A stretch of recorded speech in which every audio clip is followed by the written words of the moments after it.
You! Yes, you, the viewer. This film franchise, did you like it? No. Well, if the werewolf and the vampire got together, would you like it then?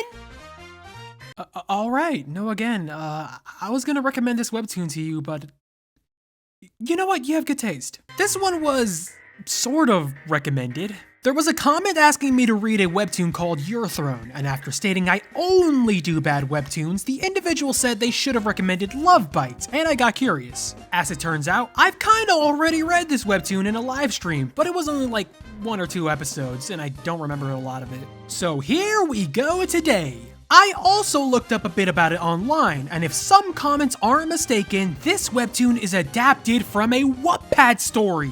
Now I know what some of you are already saying, but come on, maybe Wattpad's gotten better these days, you know? The story might not be so bad. Matter of fact, let me check out Wattpad right now. Let's see how things are going. Alright, let's get started. If you don't get this stank Okay, there are a lot of genres to choose from.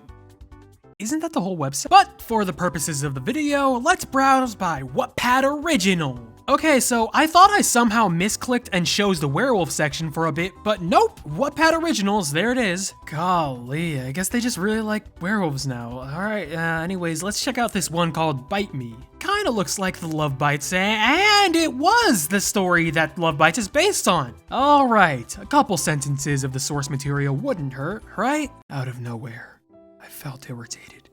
It was like a bug was crawling up my neck, and I'm out of here. Brother, if mere words were enough to make me instantly click off, what is a visualization of those words gonna do to me? Alright, no more intro, let's just get this over with. The story begins with the MC hating on werewolves, calling them heartless, and not without any reason, as it seems like one killed his mom. Alright, I know I just started, so making any assumptions would be foolish. But have all werewolves attacked vampires, or was it just that one werewolf that did a bad deed? Cause it would be wild if they're putting the blame on the entire species of the werewolves because of what the one werewolf did. It'd be like if you were attacked by a gang of mascot-wearing hooligans, and afterwards you vow to murk anyone wearing a mascot suit. You thought I was gonna make a race joke, right? Actually, yeah, you're right, that would have been funnier. Let's do that instead. It'd be like if you were attacked by a gang of black... We cut to 10 years later with our main character, Kieran, mourning his mother on the 10th anniversary of her death. He and his brother have a quick exchange, with them both acknowledging they'll avenge her. And to prepare for that, there's only one place he can go. An American high school. He says something about today feeling really off, thinking he may have drunken some bad blood.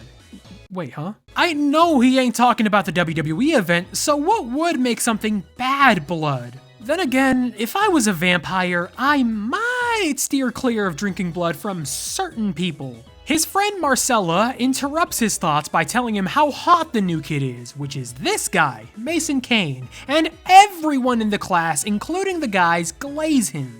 Alright, I get this is a yaoi webtoon, but why is every guy in that class gay? And you can't tell me, well, you don't have to be gay to admit when a guy is attractive. I agree with that mentality, but brother, look at those heart eyes. Those eyes do not lie. And this one's drooling. If you didn't notice, he's the only one drooling. At this point, he might eradicate all of vampire kind just for a chance to be with Mason. The bad blood is really getting to Kieran, but Marcella snaps him out of it as Mason's trying to introduce himself. And Kieran is, for a lack of a better term, being a complete kid, as he's not only being indifferent to him, but then starts being racist towards him when he says ravens and wolves aren't friends. And then he goes too far. He calls him a horrible artist. Mason, in a fit of rage, tells Kieran to bite him, which of course the vampire would gladly do so given the opportunity. I'm sorry, did this guy actually say bite me? Brother, who says that in a heated argument? Then again, this guy is a...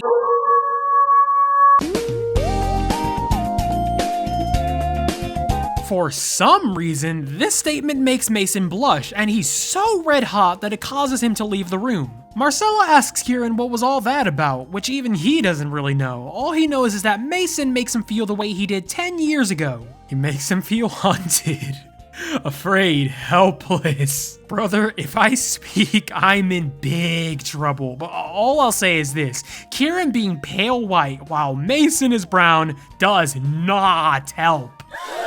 I am just waiting for the moment Kieran goes complete mask off, just says some werewolf slur like, "Get away from me, you stupid finger!" Kieran shuts down those thoughts, saying he just has bad vibes, and hopefully he doesn't have any more classes with Mason. You can guess what happens next. At lunch, Marcella wonders if there's anything else going on before she realizes it's the anniversary of his mother's passing. He calls himself a crap vampire, wishing he could be one that isn't afraid to make the trade, whatever that means. Before Marcella comforts him, saying regardless of what he chooses, he's the best vampire she knows. Wait, wouldn't he be the only vampire she knows? They have 7th period together. Theater class. The teacher assigns them to groups of 3, and Mason's invited to a group but rejects them for Kieran and Marcella. And Kieran thinks Marcella's about to reject Mason, but his hopes are instantly shattered. Alright, I know Marcella's trying to be nice and let bygones be bygones between the two, but she also better be packing some duct tape, cause there is no way Kieran can hold back the deep dark hatred he has in his soul. Marcella drops off Kieran at his place, hyped about the group project they're going to be doing later, with Kieran saying to himself, "Brother, it's just too easy." He goes up to a portrait of the family, telling his mother about the day he's had. Oh, brother, why are you lying? Yes, he grabbed it, but he wasn't trying to take it. He didn't mean anything wrong by it. Aw, mate, this webtoon is it's tempting me to make more race jokes, and I swear I'm trying to resist, but that temptation is powerful. Coward.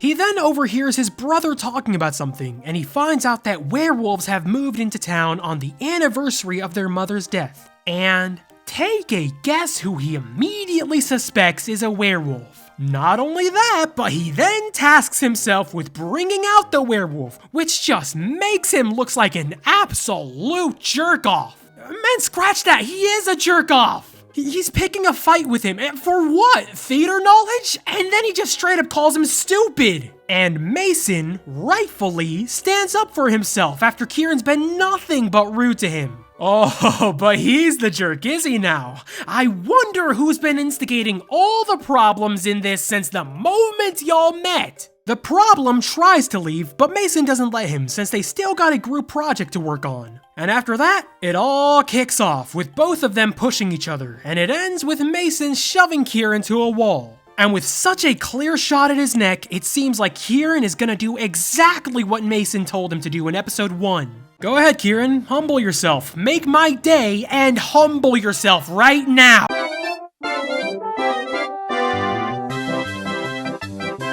We get a flashback of Kieran's mom telling him why he can't bite humans, and she goes into the history of the beef between vampires and werewolves. Apparently, the old vampires were just as evil as the werewolves, and one day they went to war. However, a lot of humans died as collateral damage, and so they made a pact to not harm each other so that the humans don't get caught in the crossfire. Tiny Kieran then asks why they can't bite werewolves if they're so scary. This kid was just born racist. She tells him they've changed just like they did, and also jokes that werewolf blood stinks. And return to the present, where Kieran is really about to murk a guy he thinks is just a regular old human for absolutely nothing! Fortunately, Marcella interrupts this, and Kieran quickly snaps out of it, and he immediately rushes out of there, with Marcella telling Mason to just let him go. Even on his way home, he's still thinking about Mason's blood, saying it smelled amazing. And then we get this panel. Brother, this is not tough. He seems almost scared of what he's becoming, and oh, the temptation to use a certain song is strong. But alas, copyright law exists. And he's been so on and on about this werewolf stuff that now karma comes to bite him. That's right, man. Chat now. Come at him with that fake bad boy hype. Ah, he scared him off. He makes it home, hoping his dad won't be angry, but it seems like he already is, as his dad and brother are arguing. He interrupts the argument with his brother asking what happened, which he meekly tells him the events that just happened. Hearing this, his brother uses it to further push their anti-werewolf agenda, but their dad quickly shuts it down, which causes Cedric to storm out. His dad gets him some blood to drink, telling Kieran that Cedric's all bark and no bite. He won't do anything. I don't know, man. He did save his brother from that werewolf when he was younger, and he seems to be the head werewolf hater in the family. Look, Dad, you seem like a nice guy, but all I'm saying is don't be surprised if Cedric starts talking about some master vampire race. Kieran is still very worried, but his dad attempts to ease his nerves by telling him these aren't the same werewolves. The next day arrives, and he apologizes to Marcella if he scared her or Mason. Marcella says she wasn't scared, and then states she wasn't sure if Mason was exactly scared, and you all know where this is going. She asks him if he's gay. I don't know, man. Let me just look for context clues by checking the front page for this webtoon.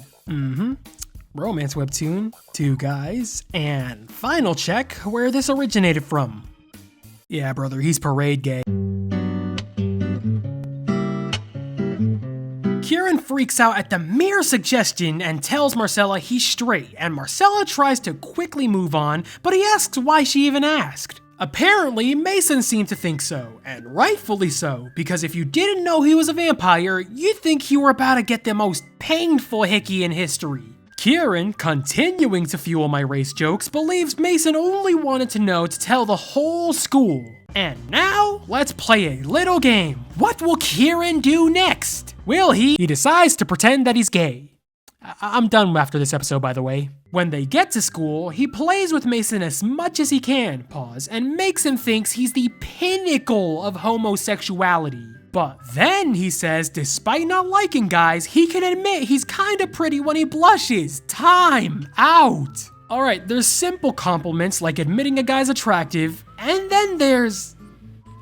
I don't know, Fang Man, this seems pretty gay to me. At lunch, they're having a little heart-to-heart about telling each other secrets, but no time for that. Mason interrupts the scene. And, dearie me, is Mason straight?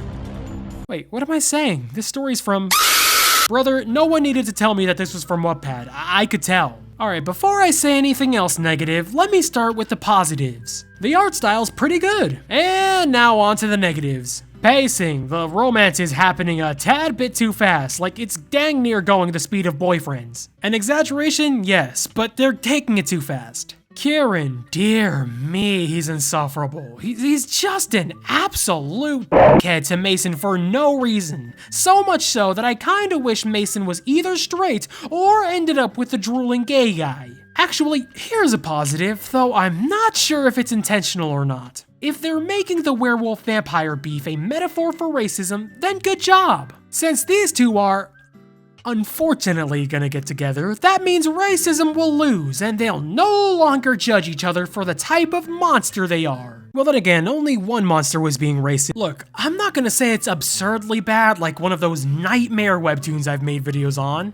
but it's just another slopfest webtoon romance story, you know? All the negatives about those other stories, you can put that onto this one. And it doesn't help that the slop came from Wattpad. If you read it and like it, to each their own, but it's not for me, man. Actually, one more compliment. The amount of race joke material they gave me, golly, it was generational. Now keep driving, you black spear chucker piece of shit! Anyways, I'd say that's gonna wrap up this video. Thank you guys for watching this video in its entirety. If you guys like this video, then please like, share, subscribe, and hit the notification bell. If you guys would consider, please join the channel membership or Patreon to further support these videos. If you guys have any video suggestions or anything else I should read, then please leave it in the comments section below.